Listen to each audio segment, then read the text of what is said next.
My name is Thomas. I'm 75 years old. I've been sitting here for the last hour looking at an old photograph. It's my father and me.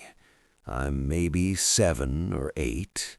We're standing in front of the house on Maple Street. He's not smiling. Neither am I. I don't know why I kept this picture. I've thrown away so many others, but this one stayed. I think I know why now. My father died when I was 43. That was 32 years ago, and for most of those years, I told myself I was nothing like him. I told myself I'd learned from his mistakes, that I'd done better, that I'd been kinder, more present, more patient. I believed that, until about 5 years ago, when my daughter stopped calling as much. It wasn't sudden. It was gradual. The calls got shorter, the visits became obligations. She'd come for Christmas, stayed 2 days, and leave early. Always something she had to get back to. Work, friends, her own life. I didn't press her. I told myself she was busy. That's what adults do. They get busy. But there was something in the way she looked at me. Something careful, like she was managing me, like she didn't want to say the wrong thing. I recognized that look. I used to give my father the same one. I started thinking about him more after that. Not the version I'd built in my head over the years, the one I blamed for everything, the one I kept at a distance, even in memory. I started thinking about the real man, the one who sat in his chair every night after work and barely said a word, the one who corrected me when I spoke too loud or laughed too much or didn't finish something the right way, the one I swore I would never become. My father worked at the mill for 38 years. Same shift, same route to work, same lunch every day. He came home, washed his hands, sat down and ate in silence. After dinner, he'd go to the garage or sit in front of the television. He wasn't cruel. He didn't yell much.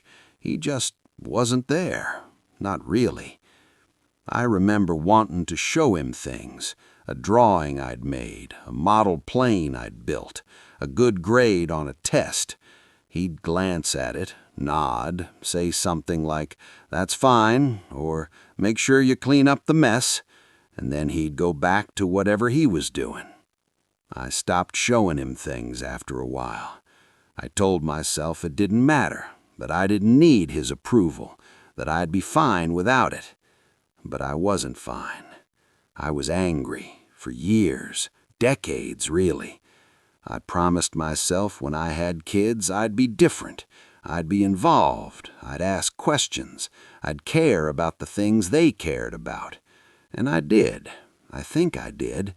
When my daughter was young, I went to her soccer games. I helped her with school projects. I listened when she talked about her friends, her teachers, the things that mattered to her. I thought I was doing it right. But there were other things I didn't notice, like the way I corrected her, the way I'd interrupt her when she was telling a story to fix a detail that didn't matter, the way I'd sigh when she asked me to do something I thought was trivial, the way I'd sit in the same chair every night, same routine, same silence. I thought I was being dependable, steady. I thought that's what a father was supposed to be. But I was doing the same thing he did. I was there, but I wasn't present. And I didn't see it, not for years.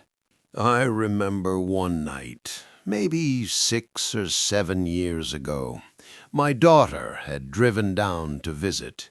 She was in her late 30s then. Doing well. Good job. Nice apartment in the city. We were sitting in the living room after dinner. She was telling me about something that had happened at work, some conflict with a colleague. She was upset. I could hear it in her voice. and I interrupted her. I didn't mean to. I wanted to fix it. I started giving her advice, telling her what I thought she should do, how she should handle it. She stopped talking. I kept going for a few more seconds before I noticed. When I looked at her, she was just sitting there, staring at her hands. "Never mind," she said. "It's fine." She left the next morning, earlier than planned. I didn't understand what I'd done wrong. I'd been trying to help. It wasn't until a few months later, when I was going through some old boxes in the attic, that I found a letter I'd written to my father when I was 19. I don't even remember writing it. I don't think I ever sent it. But I read it that day, sitting on the attic floor with dust in my throat and this old piece of paper in my hands.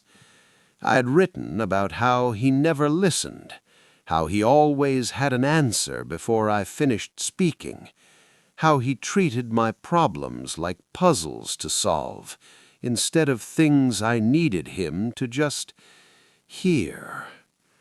I folded the letter back up, put it in the box, closed the lid, and I sat there for a long time.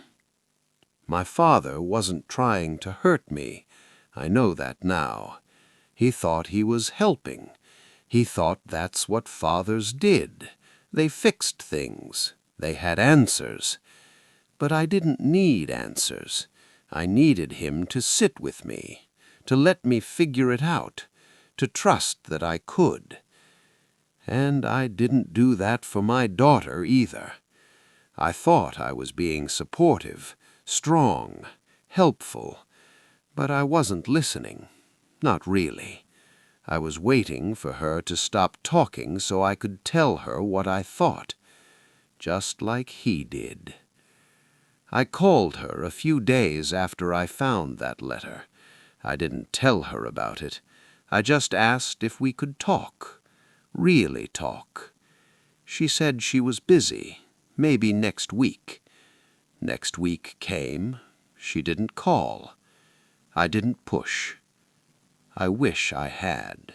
There are other things, too. Smaller things. Things I didn't think mattered at the time. The way my father never asked me how I felt, just what I was doing, what I'd accomplished, whether I'd finished what I'd started. I did the same thing. I asked my daughter about work, about goals, about plans, but I don't remember the last time I asked her if she was happy. The way my father kept his distance, even when I was standing right next to him, like there was glass between us. I felt that with my daughter, too, especially in the last few years.